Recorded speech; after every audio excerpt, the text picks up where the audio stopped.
नमस्कार, सच को Hindi news bulletin में आपका स्वागत है। आइए नजर डालते हैं देश और दुनिया की 10 बड़ी खबरों पर। वित्त मंत्री निर्मला सीतारमण ने मौजूदा मोदी सरकार का आखिरी बजट किया पेश। उन्होंने 58 मिनट तक दिया भाषण। ये अंतरिम बजट है क्योंकि अप्रैल मई में होंगे आम चुनाव। नई सरकार बनने के बाद पूर्ण बजट जुलाई में पेश होने की उम्मीद। बता दें कि वित्त मंत्री सीतारमण के कार्यकाल का यह छठा बजट है। वित्त मंत्री ने कहा कि हमने अंतरिम बजट की परंपरा को रखा जारी।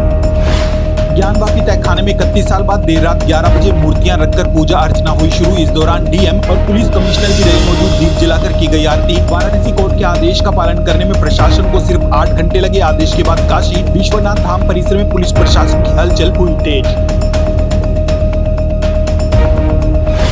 सरकार ने अंतरिम बजट में आम आदमी को इनकम टैक्स में नहीं दी कोई राहत। पुरानी टैक्स रिजिम चुनने पर अभी भी आपको 2.5 लाख रुपए तक की इनकम ही टैक्स फ्री रही। हालांकि इनकम टैक्स एक्ट के सेक्शन 87A के तहत आप 5 लाख तक की इनकम पर टैक्स बचा सकेंगे। वहीं नई टैक्स रिजिम चुनने पर पहले की तरह ही 3 लाख रुपए तक की इनकम पर टैक्स रहेगा फ्री।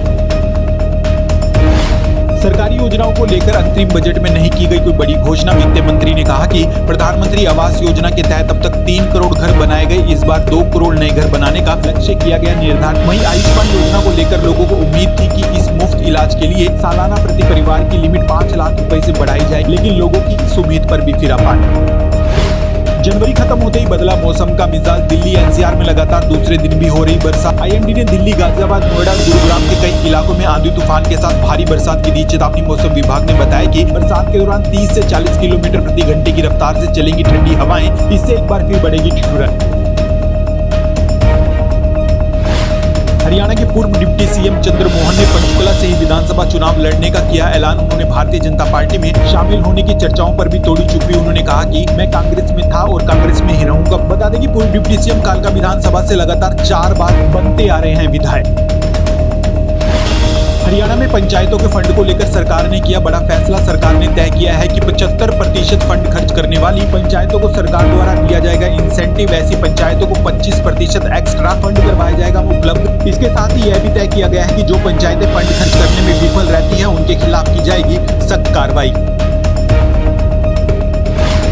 महीने भर कड़ाके की ठंड के बाद हरियाणा में अचानक मौसम ने फिर ली करवट। कल से सूबे के कई जिलों में हल्की बरसात के बाद आज भी बरसात का दौर रहा जारी। मौसम विशेषज्ञों का कहना है कि इस दौरान 30 से 40 किलोमीटर स्पीड से चल रही हवाएं। 2 फरवरी को भी घने कोहरे का जारी किया गया अलर्ट। इसके साथ ही 3 से 4 फरवरी को बरसात की दी गई चेतावनी। लोकसभा चुनाव की तैयारियों के बीच पंजाब बीजेपी राज्य के 3 लाख लोगों को अयोध्या स्थित श्री राम के दर्शन कराने की कर रही तैयारी। इसमें आम लोग व बीजेपी के कार्यकर्ता रहेंगे शामिल। ये यात्रा ट्रेन से करवाई जाएगी। इस यात्रा को कामयाब बनाने के लिए की गई कमेटी गठित। प्रत्येक लोकसभा हल्के से 6000 लोगों को यात्रा करवाने का रखा गया टारगेट। पंजाब सीएम भगवंत मान ने एक साथ 518 युवाओं को दिए सरकारी नौकरियों के नियुक्ति पत्र। सीएम ने खुद सोशल मीडिया पोस्ट डालकर साझी की जानकारी। सीएम ने इस खुशी के पल में शामिल होने के लिए सभी को दी बधाई। उन्होंने कहा कि इन्हें नियुक्ति पत्र देकर आज फिर अपना फर्ज निभाया। सच कहूं हिंदी न्यूज बुलेटिन में इतना ही। देश और दुनिया की तमाम बड़ी खबरों से जुड़े रहने के लिए देखते रहिए सच कहूं हिंदी चैनल।